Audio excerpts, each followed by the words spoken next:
Personal data is a huge deal. People don't realize how big it is. Personal data is one of the most delicate things you could ever have when it comes to data accessing. Storing personal data, transferring personal data, using that data to train your own system, you can get in big trouble. So for a small business, you need to know that whatever AI software you're using, make sure you know what the data is being used on the back end. Because if you get hacked, what happens with confidentiality? Welcome to How I AI, the podcast featuring real people, real stories, and real AI in action. Hi, I'm Brooke Raymer, your host and guide on this journey of the real-world impact of artificial intelligence. For over 15 years, I've worked in creative marketing, events, and business strategy, wearing all the hats. I know the struggle of trying to scale and manage all things without burning out. But here's the game changer, AI. This isn't just a podcast. How I AI is a community, a space where curious minds like you come together, share ideas, and I'll also bring you exclusive discounts and insider resources because AI isn't just a trend, it's a shift. And the sooner we embrace it, the more freedom, creativity, and opportunities will unlock. Have you just started exploring AI and feel a bit overwhelmed? Don't worry, I've got you. Jump on a quick start audit call with me so you can walk away with a clear and personalized plan to move forward with more confidence and ease. Join my community of AI adopters like yourself. Plus, grab my free resources, including the AI Get Started guide, or try my How I AI Companion GPT. It pulls insights from my guest interviews along with global reports so you can stay ahead of the curve. Follow the link in the description below to get started. My next guest is Nicolle Lafosse. She's a Miami-based tech and AI attorney who lives at the crossroads of law and innovation. She specializes in AI platforms, blockchain, and decentralized finance regulations. And she's become the go-to expert for navigating the legal gray zones that most people don't even realize they're stepping into. Nicolle has a TEDx talk under her belt. She's building a new AI software for law firms. And in this conversation, she doesn't hold back. We talk about the hidden risks of data scraping, why AI-generated contracts could leave you sweating in court, the lawsuits that are quietly shaping the future of tech, and what every business owner needs to know about protecting data and confidentiality before they dive deeper into automation. This episode will make you rethink how you're using AI and might even save you from your next lawsuit. All right, let's dive in. Hello, everyone, and thank you for joining another episode of How I AI. Miss Nicolle, thank you so much for being here. Thank you for having me, Brooke. I love being in this podcast because AI is such a beast that we don't know how to use it. We know it's good, but how to use it is where the money's at. And I'm excited to share some of my views on AI. So, what is an AI attorney? Please tell us all about what you do. An AI attorney allows you to be creative without messing up.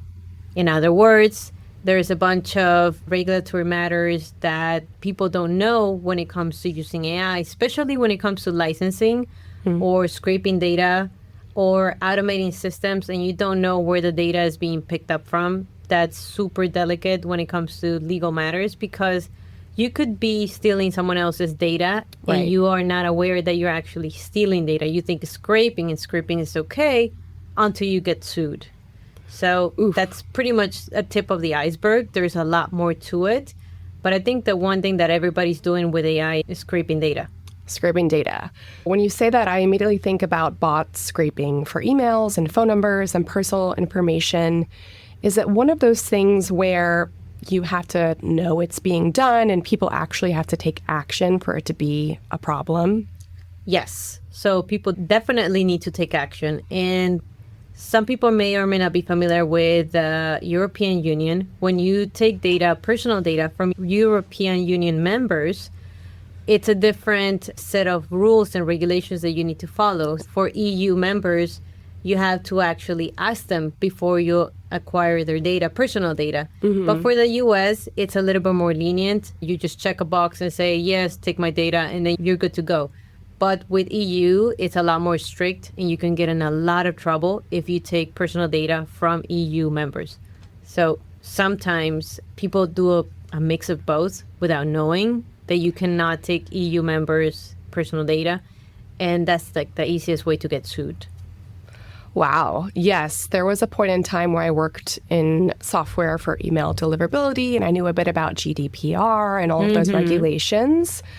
But before we get into the nitty-gritty, when did you start using AI personally? I have my own legal practice, and I wear many hats. I have a virtual assistant, but I felt overwhelmed about all those little tasks that I had to do that I couldn't delegate because they were too personal, or I just didn't trust enough to delegate. And I said to myself, okay, somehow I need to automate this. And then the talk of the town, AI this, AI that, but I didn't trust the softwares to do what I wanted to do.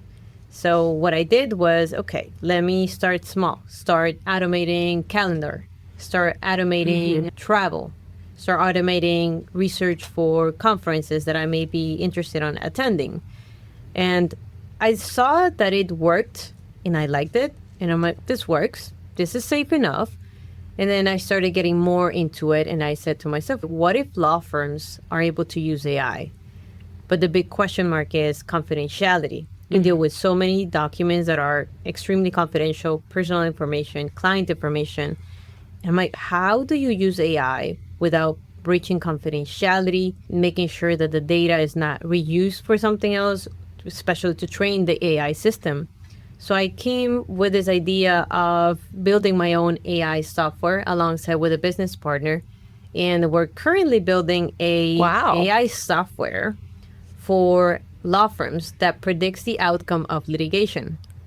And it also automates internal systems without having the data being used to train the AI of other software. So meaning keeping it all in-house. So were you in charge of creating the AI policy for your law firm? Yes. It comes from a place of not trusting what's out there. And I said, if I want to implement AI, I need to make sure that I know where the data is being taken from, how the data is being treated, where is it stored, how is it processed, and then the results, right? A lot of people see the results and they say, okay, cool. It's automated. It's there. It works. But where is that data coming from? What is it being used for besides the actual use case that is your personal case? So the answer is yes. I built my own internal policies for AI. And the best way for me to learn about AI systems and processes is doing it myself. So for someone starting off and say they have their own small business or even just mid-sized business, what would you say are the top advice and key points for an AI policy? What should it cover? It should cover personal data. Personal data is a huge deal. People don't realize how big it is. Personal data is one of the most delicate things you could ever have when it comes to data accessing.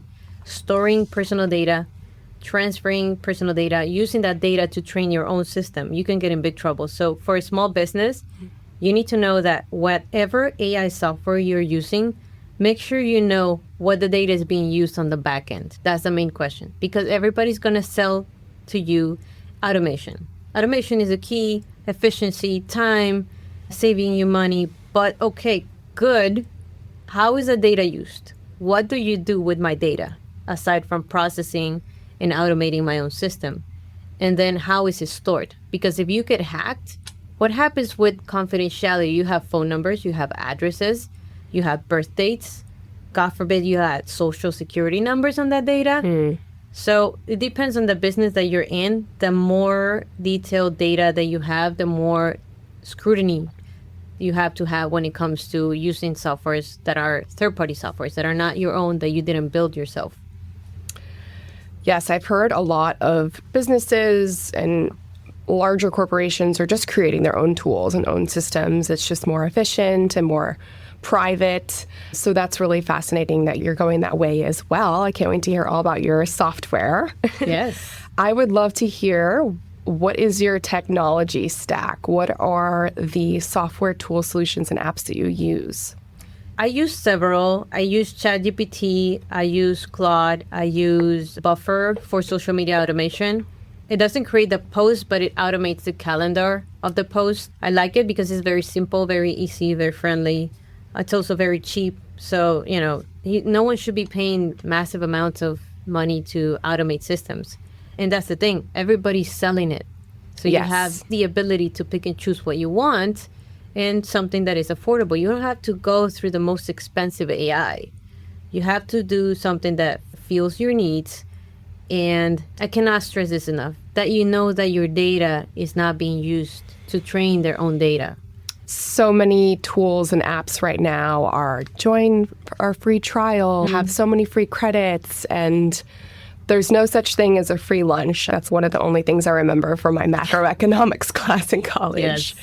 You are the free lunch. Your data, your private information is being used. So that's really important to say.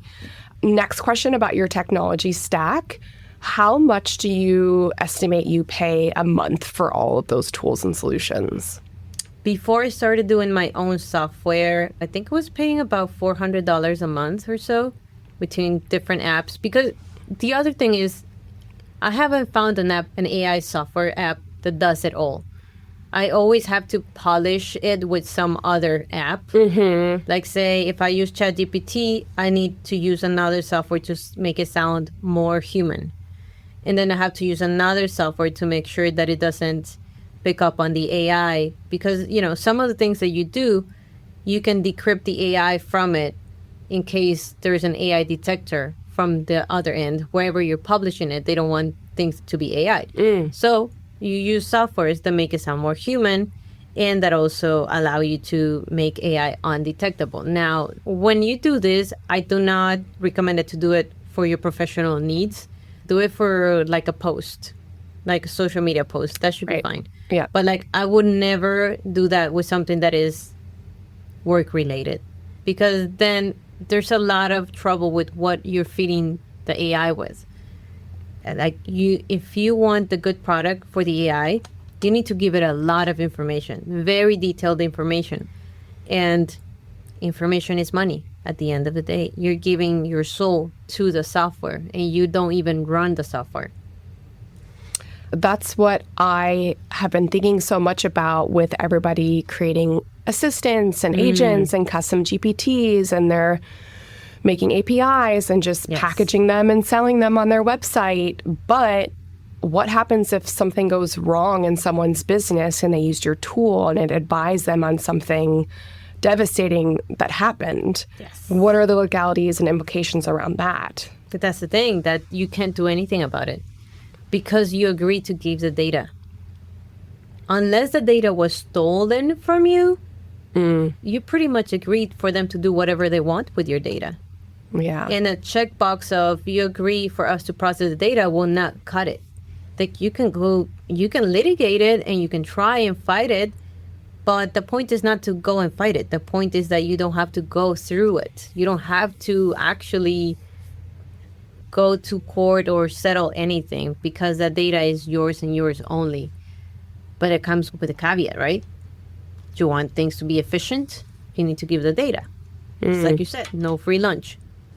I would love to hear what have been some of the biggest benefits you've seen since using AI. You can touch on time saved, but anything very specific to your industry. I'm sure you've been able to go through way more cases. Have you taken on more clients as a result?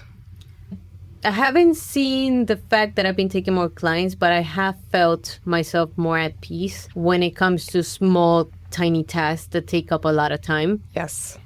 And it gives me a lot of peace of mind to think. Today, when I was coming here, I was thinking about 3 events that I'm putting together. I'm like, okay, did I do this? Did I do that? So AI is keeping me on track with things that have been done, pending tasks, or things that are yet to do, so that the project altogether flows very smoothly and nothing falls through the cracks. Those things are very generic information that you're providing, like put together an event, but don't tell them what the event is about. But you have to tell it what it's about so that you got a better product from the AI. Right. And that's the tricky part of it. So it has allowed me to be more efficient which translates into having more time. More time translates into money. So now I have more free time to actually be able to network in the spaces that I've been trying to do, but I didn't have time to. So I haven't seen an immediate translation into clients, but a lot of the clients that I've been having through this couple of years have been clients that I've met 4 years back. Wow. So if you make an impact with the people that you meet today, they will come to you. It doesn't matter how much time has passed. And it's happened to me so many times. Like people I meet, they don't necessarily become immediate clients. And if I don't have the time to put in, then no one's going to know who I am. Right. And that's what AI gives me. It gives me time. And time is priceless. So you're handling all of your own self-promotion and outreach and sales? Yes. And it's hard. It's so hard.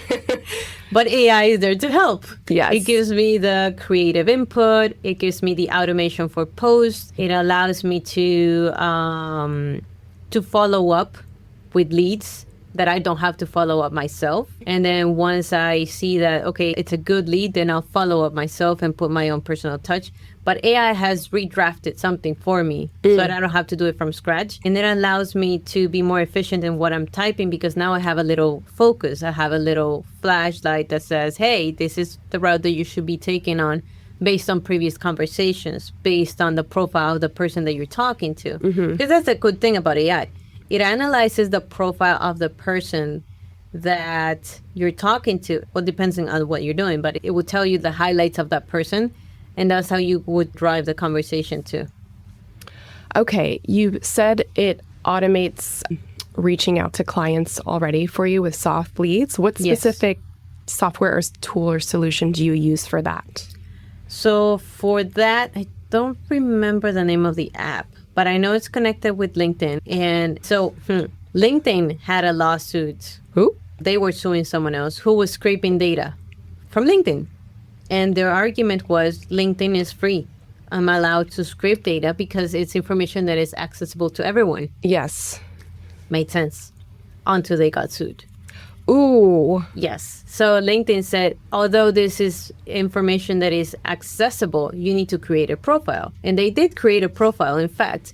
But the profile was created for the sole purpose of scraping other people's data. It was an HR company who was creating leads from scraping data from LinkedIn without having permission from LinkedIn.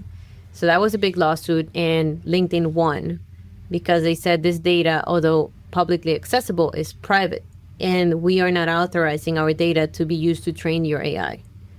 And that's the wrinkle that everybody misses.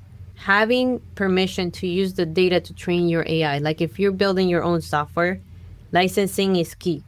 Either you license, either you acquire a permit, you give them royalties, whatever it is. If you know there is a database that has that information that you need so badly to train your AI, reach out to them. Ask them for a license. If they say no, then tough luck. You can't use it unless you want to risk a lawsuit. You know, you could play it out without asking permission. Like, you know, ask for forgiveness and not for permission. Right. That can cost you your company. So it's up to you whether you want to play it like that or you want to play by the rules.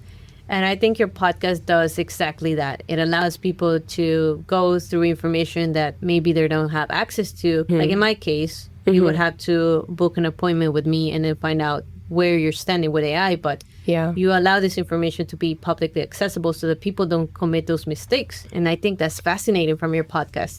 That is my goal, is to really empower and inspire the everyday user, entrepreneur, parent. Anybody can benefit from AI. Yes. And the barriers to entry have never been lower. And yet there is a bit of anxiety around entering the space, feeling like you need some sort of degree or, product marketing background, but it's not true. Anybody can start to use it. And now there's a lot of no-code solutions.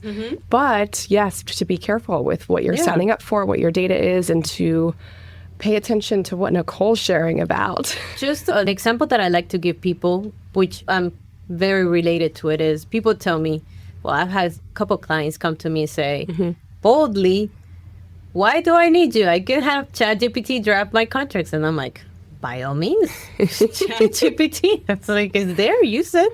Now think about it. How would you feel going to the courtroom with a ChatGPT contract? Will you feel confident like that contract is bulletproof, is made by ChatGPT, everything is kosher?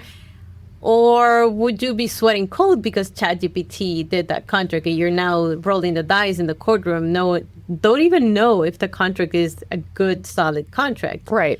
That is the equivalent of me going to ChatGPT and tell it to draft code for me. It will draft code. I don't know what's missing in that code. I don't know what's right, what's wrong. If I run the code, it works, but I don't know what to look for in that code. I'm not a coder. I understand code enough, but I don't code. Same thing with drafting contracts. If it's something very simple, by all means, use ChatGPT. But if it's something very complex that it involves a lot of commas when it comes to money, you don't want to roll the dice with ChatGPT. And not because ChatGPT is a bad tool, but because you don't know what's missing from it. Right. I heard that the training data used for Claude is on legal documents, and that is a better one if you're going to risk it. If you're gonna roll the dice, you're gonna roll the dice with whatever you use, But so what I have found with Claude is that it's better when you feed it bigger text. If you have, say, I have a, purchase and sale contract, and the contract is 10 pages long.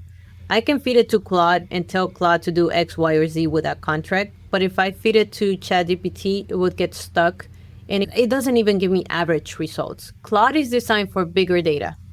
So if you want a newsletter drafted, Claude is better because it's bigger text and it gives you more accurate results. Then ChatGPT kind of goes all over the place. You need to feed it very small parts of it, and then you puzzle piece it together. But Claude is better when it comes to bigger text. How I AI is brought to you in partnership with the Collective AI, a space designed to accelerate your learning and AI adoption. I joined the Collective and it's completely catapulted my learning, expanded my network, and showed me what's possible with AI. Whether you're just starting out, seeking community, or want done-for-you solutions, the Collective gives you the resources to grow your business with AI. All right. Have there been any challenges or unexpected consequences with your AI adoption? Have you run into any mishaps already? Not legal mishaps. Okay. I think my first wow moment of AI was to know that whatever I was feeding it was being used to train the AI. I'm like, holy crap. Okay, I need to be more careful about what I'm giving it, because I was being very detailed about what I prompt, and it gave me really good results. And then I'm like, okay, this is not good. And at that point, I had not fed it anything that was personal data or confidential. Honestly, I never put anything that's confidential online, ever. Not before AI, not now, not ever. If it's online, and it's never going to go away. Including social media. Especially social media. And funny enough, people say, why do people have to meddle on my personal life? I'm like, have you seen your Instagram? Have you seen your Facebook? It's all over the place. Yes. And then they say, but it's there because it's my profile. I'm like, yes. And it's online and it's accessible to everyone to say and do whatever they want, to either Photoshop, to use it to train data for their AI, or whatever the hell they want. If it's online, period. Yeah. Same with AIs. And I don't know. I think people need to understand that AI is not a blanket rule of efficiency. It is efficient, but to what extent? What's the price? Very key points there. You spoke about a LinkedIn lawsuit. Do you have any other ones that are recent that you want to share that are just topic of interest? Some people may or may not know there's a platform called Westlaw, which is one of the most known platforms for legal precedent.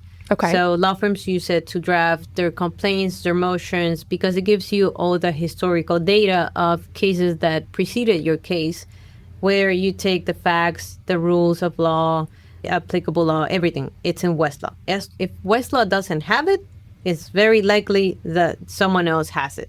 Okay. So it's very complete because it's been there for so many years. And someone started scraping data from Westlaw, and Westlaw sued them also. They made some sort of plugin with Westlaw because they were creating their own software, AI software for law firms. And of course, Westlaw found out and they got sued, and Westlaw won the lawsuit because they need a license, they need a permit. So it's very similar to LinkedIn, but with Westlaw, it was a little bit more clear cut in the sense of Westlaw is not accessible like LinkedIn is. You have to pay a membership fee. The only way to access it is through the membership fee. It tracks everything that you open and close, every case that you click in. It's stored in the data for Westlaw. So it creates a profile per every attorney that is using it within the law firm. It's very easy to see what cases that attorney access, how they used it, if they downloaded. So scraping data is not a choice. It's not an option versus LinkedIn, where it's accessible. People may have the idea that because it's free, then I can scrape data, which is what ChatGPT did. Yes. ChatGPT scraped the whole entire World Wide Web. And that's how they got ChatGPT. But they were the first ones to do it. And it's really hard to track a massive amount of, reconciliation of data that's been scraped throughout the entire web. And part of that scraping is why it has hallucinations, because it picks up data from everywhere. And sometimes it just doesn't make sense. Versus some softwares that are more enclosed, that their data is trained only on the data that you feed it. Those are the ones that you pay a membership for. It's a lot more accurate because the data that is being fed is your data and your data only. So fascinating. I'm super curious for you. Where do you see the future of AI law going? You can start with sharing the consistencies you see coming through right now. At this time of the recording, it's February 2025. I'd love to hear the consistent questions or circumstances or cases that are coming through as it relates to AI to you now. And where do you see it going in the future? Do you think there's going to need to be way more regulation? Do you think that the government is going to continue to just kind of step back and not limit the growth? Switching up from data, AI is also being used to record voice and to use that voice for other purposes. Say you take Morgan Freeman's voice to make an ad, and it's you who's talking, but it's Morgan Freeman's voice. There's a lot of lawsuits going on for trademark infringement because you're using someone else's voice without the permission. And it's similar to when you license a song for a movie. You need to have a license to use that song on that movie, and you need to pay for that license. But with AI, companies and softwares are just scraping voices from the World Wide Web. And then if you use the app, you can pick your voice, make your ad, make your little Snapchat, whatever you want to do. And there's been a couple of lawsuits around using someone else's voice for a voiceover without paying a license. Now, say it's an app called whatever, Chicken. I just didn't want to name any particular app, but let's call it Chicken. App called Chicken. It's designed to take on voices of people who are famous, and their users are allowed to create voiceovers. That app Chicken needs to pay a license for every single voice that it has within their app. But that payment does not translate into having the users pay a license too. If the app has a license and then you're just a user, you should be fine. Because the person or the company that has to have permission to use the voice is the app itself. So some apps have been sued because they didn't have license. It doesn't matter how long the voiceover is for. Like if you have it for, 10 seconds, 5 seconds, it doesn't matter. You need a license for that.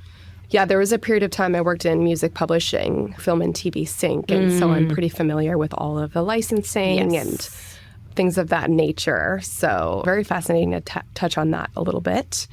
One of my favorite questions to ask everybody, if you could wave a magic wand and create an AI tool that's not out there yet, what would you want to create for yourself? For myself, how about global? Okay. All right. So my magic wand would be for everybody to gain technology literacy, not just in AI, but in general. Because AI is a monster. It mutates every day. Yes. We go to sleep, next day is not the same thing. It's mutating. Technology mutates overnight. And it's really hard to keep track of it. I have to be on top of it because it's my job. I'm an AI attorney. I'm a technology attorney. So my magic wand on a global scale would be for everybody to have technology literacy on whatever tools they're using. May it be AI, may it be blockchain, whatever they're doing with technology. Technology is just moving so fast. And like never seen before, not just AI, but in general. So global literacy would be one of them. You know, everything translates into literacy at the end of the day. Because if you understand the extent of what you can do and you cannot do with AI, you will understand what your limits are and what the limits of that technology are. And how far can you push it to the point where you're not putting yourself in a position that you could be at risk, either purposely or on purpose. You won't even know that what you're doing is something that you should not be doing. And that's because there's a lack of literacy. I'm just thinking of, okay, so my business law class was one of my favorite classes in college. Okay. But, I'm remembering the inherent bee case where a bus driver was driving, but the bee came in and it wasn't his fault and he crashed. And there must have been injured children or something very sensitive of that nature. But it was kind of like, you know, it wasn't his fault in that circumstance. And so do you feel like maybe there's some use cases around illiteracy if you're not educated on AI? Yes. How can you really know when you're doing something wrong if you don't know what you're doing is wrong? I love that question. I love it. I love it because this is exactly what I do. I tell people how this is so funny. I tell people how they are wrong when they don't know they're wrong, and how there is a risk that they haven't seen. And when I go through all the red flags of whatever is the business that they're doing, they get scared. They're like, what? And I'm like, yes, it hasn't caught up to you yet, and we're still in time, but you need to take care of these now. And so the example of the bee reminds me of AI agents. So AI agents learn by themselves. You feed them data, they start getting trained, but then they start learning within themselves. They learn from what you're feeding it, from experiences.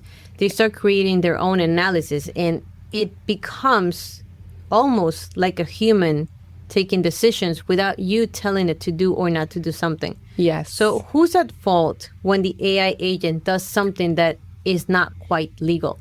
Like, say, taking money from someone whose money is product of money laundering. Like, you're selling a product, you have an AI agent doing the transaction. That AI agent is authorized by you to receive money and to then transfer the product and deliver it to the address provided. But what if that money that you're receiving is a product of money laundering? You haven't done a KYC. You may have some in place. Maybe the AI agent is doing that too. But at some point, the AI agent is making decisions without you realizing it's making those decisions. So who's at fault? Make a guess. It's not going to be the AI. No one cares about the AI. It's not going to get sued. It's the person who programmed the AI to take life of its own. And that's the scary part. And that's why I'm saying literacy is key. Because if you still don't know how to control the AI, just keep it to what you understand. Use it for calendaring. Use it for social media.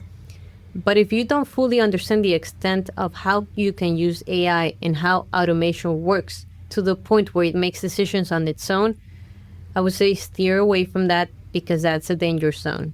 Absolutely. I think we skipped over the future of what you feel like future of. No, okay, not yet. Let's not get yet. in. All right, the future of AI, I see it.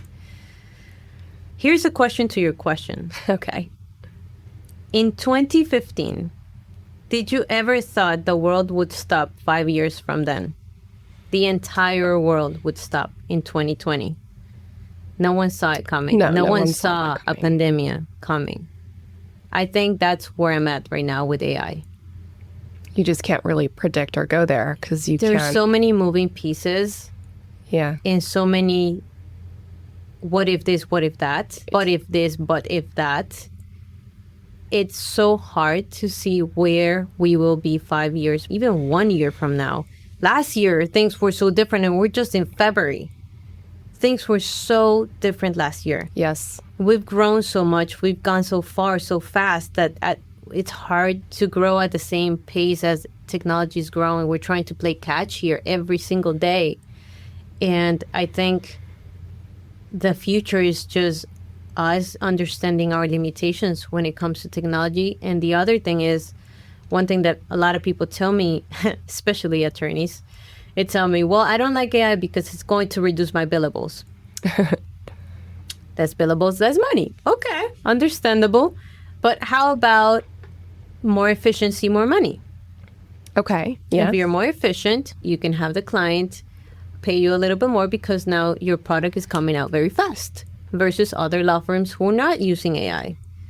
And you're still being a really good attorney, but you're being more efficient about what you do. Because the little things that you can delegate will be done faster. Not necessarily the analytical part of being an attorney, not necessarily drafting, not necessarily your train of thought. That is something that only comes with experience. And attorneys can never be replaced when it comes to experience or foreshadowing the outcome of a case or that instinct. You know, that professional instinct that we all have, no matter who, what industry, attorney or not attorney, you have an instinct that is nature. It's only a human thing to have. You cannot program instinct. They can predict. I don't think so. They can predict outcomes. Yeah. Based on previous data that's happened before, based on patterns that AI sees. But it's a predictive analysis, which is what I'm building with my own software. It can predict, but it will not have instinct. If it hasn't been fed the data, if it hasn't happened, the AI will not have an instinct of steering away from something that may or may not be illegal. It's like the whole premise of Legally Blonde, her instinct. Yes, and that's exactly why you pay an attorney. And attorneys are afraid of being replaced, but they don't realize that it's a tool that you need to pick up because either you use it or you're being left behind. It's not an option. Yeah. We need to use AI. I agree. You shared earlier this week about a law that had just changed in our group chat. I'm trying to recall of what it was. Yes.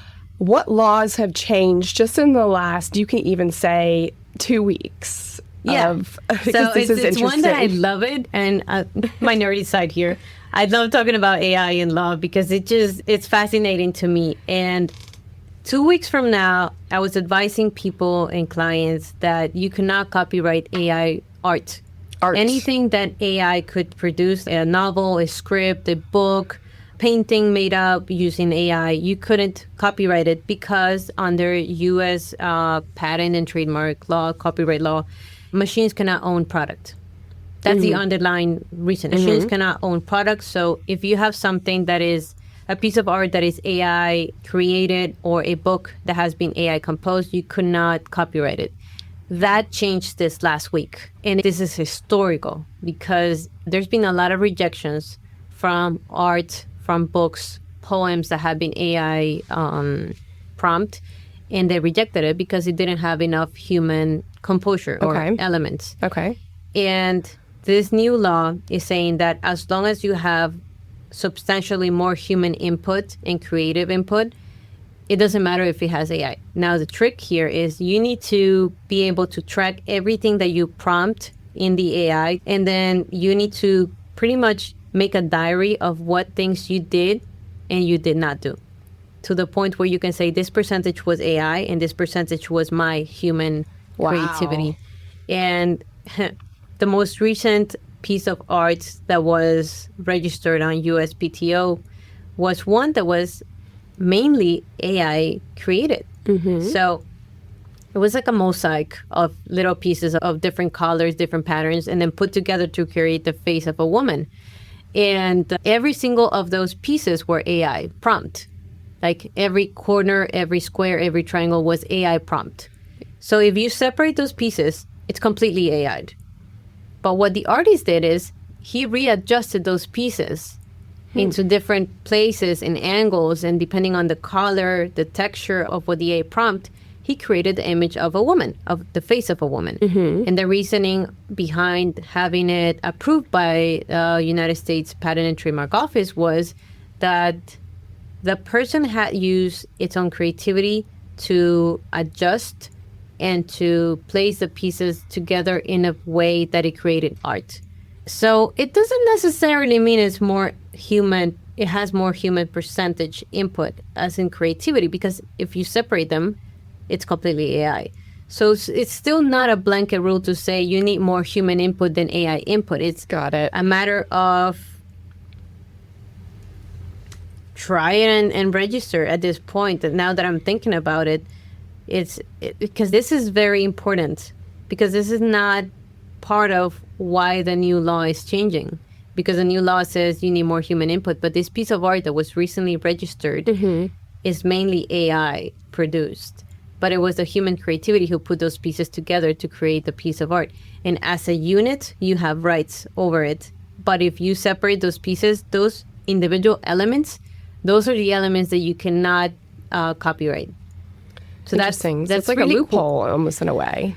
It almost is, but I think a base rule to stand on is you can AI the unit as is. So, for instance, you can AI a piece of art all together, but you couldn't AI the ears or the lips or the eyes of a specific digital asset, for instance, an NFT. You can put the entire NFT and register it, but you couldn't take the eyes. You couldn't take the color patterns and stuff. And same with books. You can copyright the entire book, but not a specific line.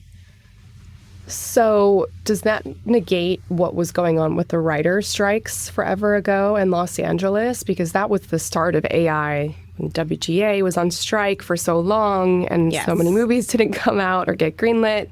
And pilots, it was very devastating for many people I know in LA. So is that related to what was changed? It is related in the sense of if it would have came out today, it would have not had all the issues that it had before.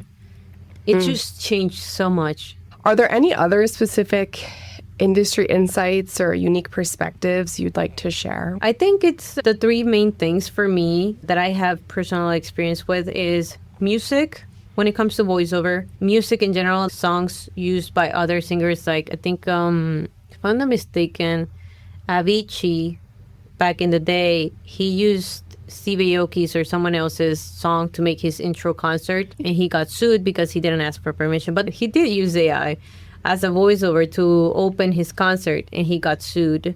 Wow. So I think when it comes to licensing of music and media in general, there's a very delicate situation when using AI. And then the other one would be scraping data. Scraping data is huge because everybody's doing it and they don't know what they don't know. I've seen a lot of that, like how to find leads. I've seen that. Yes. So that's a big no-no. Well, I can't thank you enough for today. I love that you just touched on literacy and hearing more about your products and what's near and dear to your heart. I enjoyed this conversation so much. I'm sure we could just talk about AI law, going into all the different facets. But I want to give you an opportunity to share if listeners want to connect with you, where should they go first? Yeah, of course. So I'm very active on LinkedIn. You can look me up with my name, Nicolle Lafosse. You can find me on Instagram at Lafosse_law. And just YouTube me. There's a couple of videos that I've been featured on, podcast interviews. I'm always in conferences, and it's always been highlighted on YouTube. I did a TEDx on December. Congrats. Thank you. That was definitely a milestone. So I'm very proud of that. It's been the work of many years to be able to get to TEDx. What was your TEDx talk on? AI mindset in the legal practice. Well, I can link all that out in the show notes then. Amazing. Yeah, absolutely. Thank you for having me, Brooke. I do so appreciate it, and much. it's been a true honor. Wow. I hope today's episode opened your mind to what's possible with AI. Do you have a cool use case on how you're using AI and want to share it? DM me. I'd love to hear more and feature you on my next podcast. Until next time, here's to working smarter, not harder. See you on the next episode of How I AI. This episode was made possible in partnership with the Collective AI, a community designed to help entrepreneurs, creators, and professionals seamlessly integrate AI into their workflows. One of the biggest game changers in my own AI journey was joining this space. It's where I learned, connected, and truly enhanced my understanding of what's possible with AI. And the best part, they offer multiple membership levels to meet you where you are. Whether you want to DIY your AI learning or work with a personalized AI consultant for your business, the Collective has you covered. Learn more and sign up using my exclusive link in the show notes.